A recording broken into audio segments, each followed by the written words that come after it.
Hi friends, ಎಲ್ಲರೂ ಹೇಗಿದ್ದೀರಾ? ಚೆನ್ನಾಗಿದ್ದೀರಾ ಅಂತ ಭಾವಿಸಿದ್ದೀನಿ. ಇವತ್ತು ನಾನು ಸಂಡೇ ಸ್ಪೆಷಲ್ ಮಾಡೋಣ ಅಂತೇಳಿ ಮಟನ್ ಕೈಮಾ ಮತ್ತು ಮಟನ್ ಸಾಂಬಾರು ಮಾಡೋಣ ಅಂತ ರೆಡಿ ಮಾಡ್ತಾಯಿದ್ದೀನಿ. ಬನ್ನಿ ನೋಡ್ಕೊಂಬರೋಣ ಹೆಂಗೆ ಮಾಡೋದು ಅಂತ.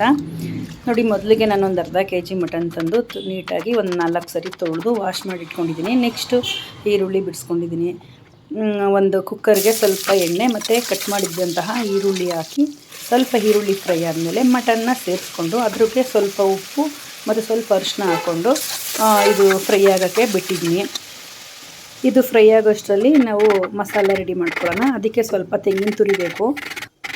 ಇದಕ್ಕೆ ಸ್ವಲ್ಪ ಕಾಯಿ ತುರಿ ಮತ್ತು ಸ್ವಲ್ಪ ಹುರ್ಗಡ್ಲೆ, 2ರಿಂದ 4 ಲವಂಗ ಮತ್ತು ಸ್ವಲ್ಪ ಗಸಗಸೆ, ಕಾಳು ಮೆಣಸು, ಒಂದು 3ರಿಂದ 4 ಪೀಸು ಚಕ್ಕೆ, ಒಂದು 4 ಗೋಡಂಬಿ, 2 ಬೆಳ್ಳುಳ್ಳಿ ಗೆಡ್ಡೆ, ಸ್ವಲ್ಪ 1 ಇಂಚಷ್ಟು ಶುಂಠಿ, ಸ್ವಲ್ಪ ಕೊತ್ತಂಬರಿ ಸೊಪ್ಪು ಮತ್ತು ಪುದೀನ ಸೊಪ್ಪು, ಸ್ವಲ್ಪ 1 ಟೊಮೆಟೊ ಮತ್ತು ಇದಕ್ಕೆ 1.5 ಗೆಡ್ಡೆ ಈರುಳ್ಳಿ ಹಾಕೋಬೇಕು. ಮತ್ತು ಮಟನ್ ಸಾಂಬಾರು ಪುಡಿ ನಮ್ಮ ಕಡೆ ಈ ಥರ ಮಾಡ್ತೀವಿ. ಇದನ್ನು ಸೇರಿಸಿ ಗ್ರೈಂಡ್ ಮಾಡಿ ಹುರಿದಿರುವಂತಹ ಮಟನ್ಗೆ ಸ್ವಲ್ಪ ಕೊತ್ತಂಬರಿ ಸೊಪ್ಪು ಮತ್ತು ಮೆಂತ್ಯ ಸೊಪ್ಪು ಹಾಕಿ ಫ್ರೈ ಮಾಡಿಕೊಂಡು ಈ ಮಸಾಲ ಸೇರಿಸಿ ಎಷ್ಟು ಬೇಕಷ್ಟು ನೀರು ಹಾಕಿ ಸ್ವಲ್ಪ ರುಚಿಗೆ ತಕ್ಕಷ್ಟು ಉಪ್ಪು ಹಾಕಿ 2 ವಿಸಲ್ ಕೂಗಿಸ್ಕೊಳ್ಳೋಣ.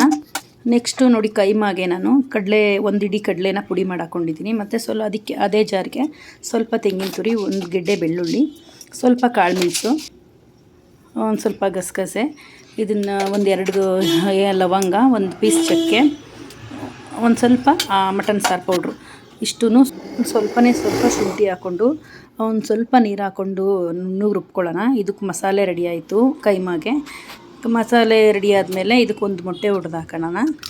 ನೆಕ್ಸ್ಟು ರುಚಿಗೆ ತಕ್ಕಷ್ಟು ಉಪ್ಪು, ಇಷ್ಟೂ ಸೇರಿಸಿ ಒಂದು ಮಿಕ್ಸ್ ಮಾಡೋಣ. ಕೈಮಾ ತುಂಬ ಟೇಸ್ಟಿಯಾಗಿರುತ್ತೆ ಈ ಥರ ಮಾಡಿದ್ರೆ. ನೋಡಿ, ಇದಕ್ಕೆ ಸ್ವಲ್ಪ ಸಣ್ಣದಾಗಿ ಕಟ್ ಮಾಡಿರುವಂತಹ ಈರುಳ್ಳಿ ಮತ್ತು ಕೊತ್ತಂಬರಿ ಸೊಪ್ಪು ಸೇರಿಸಿ ಇನ್ನು ಸ್ವಲ್ಪ ಚೆನ್ನಾಗಿ ಮಿಕ್ಸ್ ಮಾಡಿ ಉಂಡೆಗಳು ಮಾಡ್ಕೊಳ್ಳೋಣ. ನಾನು ತೊಗೊಂಡಿರೋ ಮೆಸರ್ಮೆಂಟಲ್ಲಿ ಒಂದು 13 ಉಂಡೆ ಆಗಿತ್ತು. ತುಂಬ ಜಾಸ್ತಿ ಮಾಡಲಿಲ್ಲ, ಒಂದು 5-6 ಪೀಸ್ ತೊಗೊಂಡು ಮಾಡಿದ್ದೀನಿ ಅಷ್ಟೇ. ಮಕ್ಕಳು ಕೇಳ್ತಾರೆ ಅಂತ ಮಾಡಿದ್ದು. ತುಂಬ ಟೇಸ್ಟಿ ಇರುತ್ತೆ, ಮಾಡಿ ನೋಡಿ ವಿಸಲ್ಲು ಒಂದು 2ರಿಂದ 3 ಕೂಗಿಸ್ಕೊಂಡಿದ್ದೀನಿ. ಏಕೆಂದರೆ ಕೈಮಾ ಹಾಕಿದ್ಮೇಲೆ ತಿರ್ಗಾ ಬೇಯಿಸ್ಬೇಕಲ್ವ, ತುಂಬ ಬೆಂದೋಗುತ್ತೆ ಅಂತ ಜಾಸ್ತಿ ಬೇಯಿಸಿಲ್ಲ.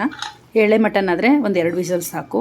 ಉಂಡೆಗಳು ಹಾಕಿದ್ಮೇಲೆ ಔಟ್ನ ಹಾಕ್ಬಿಡಿ, ಅದು ಉಂಡೆಗಳು ಕಲಸೋಗ್ಬಿಡ್ತವೆ.